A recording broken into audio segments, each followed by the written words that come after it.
కాదు ఇంకా వీళ్ళంతా ఎవరు వీళ్ళంతా ఇవాళ ఏడున్న వాళ్ళంతా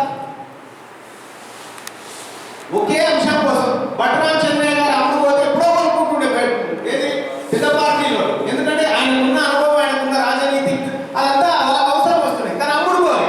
ఎందుకు అమ్ముడు పోలే అంటే కాన్షీరామ్ గారు ఆలోచనలు దాంట్లో.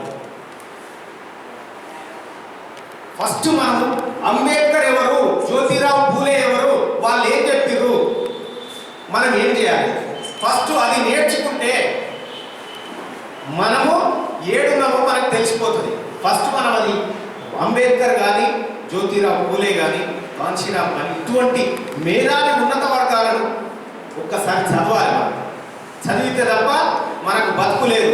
ఇంకా ఎన్ని రోజులైనా చూడరు, ఇంకా ఎన్ని రోజులు. ఇప్పటికీ నేను చెప్పిపోతున్నా కదా, ఈ రోజు 20 తారీఖు రోజు చెప్పిపోతున్నా, 19 తారీఖు రోజు నేను చెప్పిపోతా ఉన్నా. ఇదే ఫిబ్రవరి నాడు ఇంకొక 20 ఏళ్ల దాకా ఇంకోటి ఈ భోగిగిరి నియోజకవర్గంలో బీసీఓనికి కానీ ఎస్సీ ఎస్టీఓనికి కానీ ఎమ్మెల్యే అయ్యే అవకాశం ఇవ్వకుండా చూడు.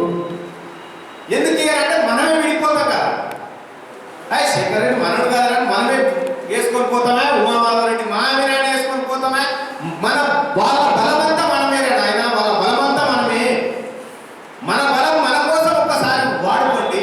ఈ సామాజిక తెలంగాణ కావాలా, ఈ సామాజిక తెలంగాణ కావాలి. ఆయన 1000 రూపాయల పింఛన్ ఇస్తలేడు అని గీత కార్మికులకు 1000 రూపాయల పింఛన్ ఇస్తలేడు, 1500.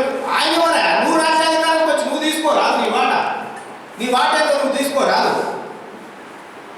నీ వాటాలు అడగవు, ఎంతసేపు అడుగుతా తింటాం. అందుకోసమే శరణం కచ్చాను నువ్వు శుద్ధాల శక్తి ఒక పదం రాసింది, అని చెప్పదలుచుకున్నాను. ఇప్పుడు ఏంటి పరిస్థితి మరి బడుగులది, ఎట్లయితే మరి వీళ్ళ బతుకులు మారుతాయంటే అందులో ఆయన ఒక పదం చెప్పాడు సార్.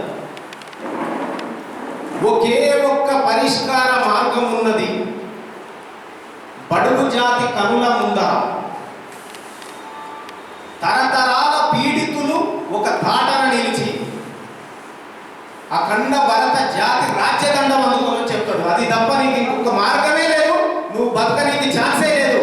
నువ్వు ఎట్టి పరిస్థితిలో బతకాలన్నా, నువ్వు ఎట్టి పరిస్థితిలో సగౌరవంగా తలెత్తుకొని ఈ భూమి మీద నిలబడి పరిపాలన సాగించాలన్నా, నీ జాతులను నువ్వు రక్షించుకోవాలన్నా అధికారం ఒక్కటే నీ మార్గం. అధికారం లేకుండా ఎట్టి పరిస్థితిలో మనము ఈ భూమి మీద బతకలేము. ఈ అగ్రవర్ణాలు తొక్కేస్తూనే ఉంటాయి.